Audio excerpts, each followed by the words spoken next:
Salut à tous, aujourd'hui je sors un petit peu de ma zone de confort habituelle. Honnêtement, j'ai passé des heures à chercher comment aborder le sujet. J'ai envie de parler de quelque chose d'important, mais j'ai pas envie non plus de plomber l'ambiance.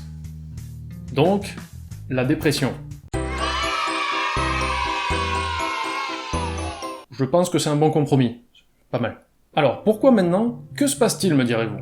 Eh bien, le 20 juillet 2017, Chester Bennington, le chanteur du groupe Linkin Park, a décidé de mettre fin à ses jours, en laissant derrière lui sa femme et 6 enfants dans le chagrin. Alors, de base, je m'attarde pas sur les décès de célébrités. C'est triste, hein, mais je suis pas attaché à eux personnellement. Ça me touche forcément beaucoup moins que si c'était quelqu'un de ma famille ou un ami très proche.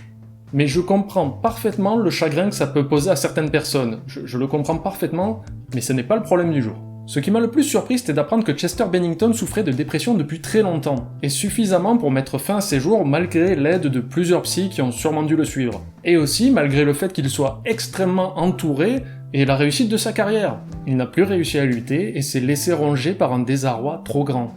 Du coup, une sonnette d'alarme a fait ding dans ma tête. La dépression, c'est pour moi un sujet très sensible, et je me suis dit que si je pouvais utiliser ma micro-notoriété ne serait-ce que pour interpeller ou faire réfléchir une personne, ça serait déjà beaucoup. Beaucoup de gens souffrent de dépression, à plusieurs niveaux différents, car oui, la dépression n'est pas une donnée bipolaire, ce n'est pas on l'a ou on l'a pas. Tout le monde y est passé ou y passera au moins une fois dans sa vie, avec des façons différentes de la gérer ou comment réagir. Nous sommes tous extrêmement différents.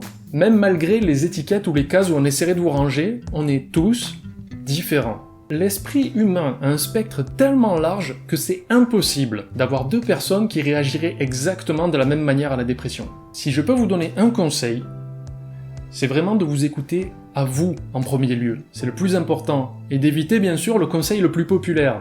Je crois que je déprime depuis longtemps en fait. Et si t'essayais d'aller mieux? Je me répète, nous sommes tous différents. Aucun de nous ne gère ses émotions de la même manière. On peut avoir une personne qui nous écoute, et ça, c'est très important. Trouver quelqu'un qui écoute vraiment et qui peut vous aiguiller plutôt que de trouver une recette facile à faire, ça peut tout changer. Par contre, une chose qui me fait vraiment tiquer, c'est les gens qui sont atteints de dépression et qui disent « De toute façon, si je disparais, je manquerai à personne ». Ça me met limite en colère. Ça me fout une haine pas possible. Car c'est faux. Vous comptez forcément pour quelqu'un. Vous avez laissé une impression à au moins une personne dans votre vie.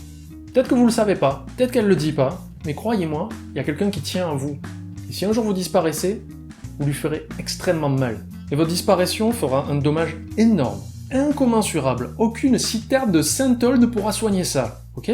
Le plus important, c'est que vous en parliez. Déjà, admettre soi-même qu'on est en dépression, c'est un pas monumental.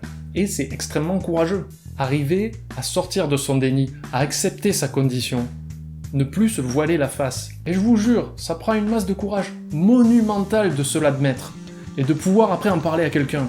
Et de faire ça, croyez-moi, ça va vous ouvrir une porte, un portail, une autoroute. Ça peut prendre du temps de trouver quelqu'un de réceptif, mais ne vous découragez pas surtout.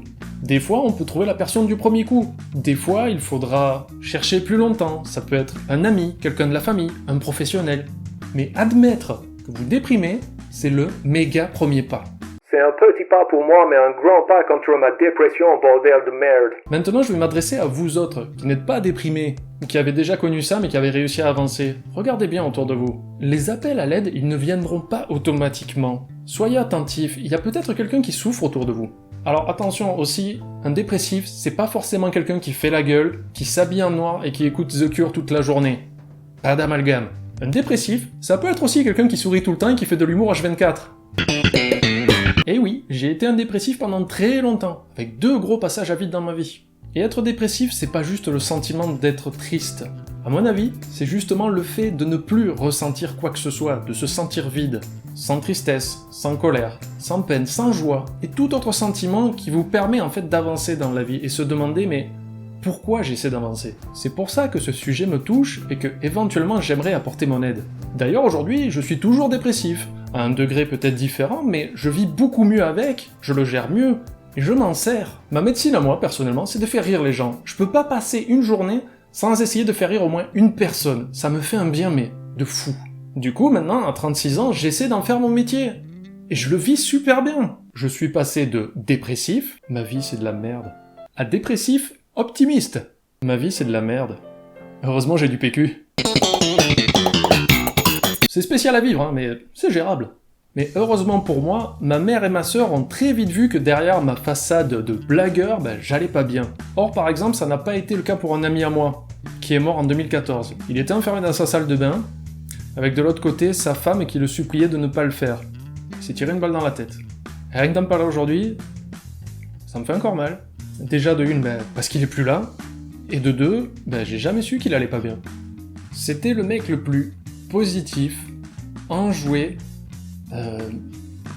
motivant que j'ai rencontré à cette époque. C'était un rayon de soleil, vraiment. Il te boostait le moral comme c'est pas permis. Mais il allait pas bien. Je l'ai jamais su. J'ai jamais pu l'aider. Et il est plus là. C'est ce sentiment d'impuissance, de ne pas avoir su que j'aurais pu l'aider, qui me laisse encore aujourd'hui en colère. C'est trop tard, il y a plus rien à faire. Et sans le vouloir, je sais pas si ça lui a traversé l'esprit ou pas, mais il a fait beaucoup de mal à énormément de gens. C'est trop tard. Encore une fois, j'essaie pas de donner une solution miracle ou de passer pour un guide de bien-pensance. Mais de mon expérience, si vous doutez de votre état, écoutez-vous. Essayez de sortir du déni. Et surtout, parlez. Il y aura toujours quelqu'un pour vous écouter.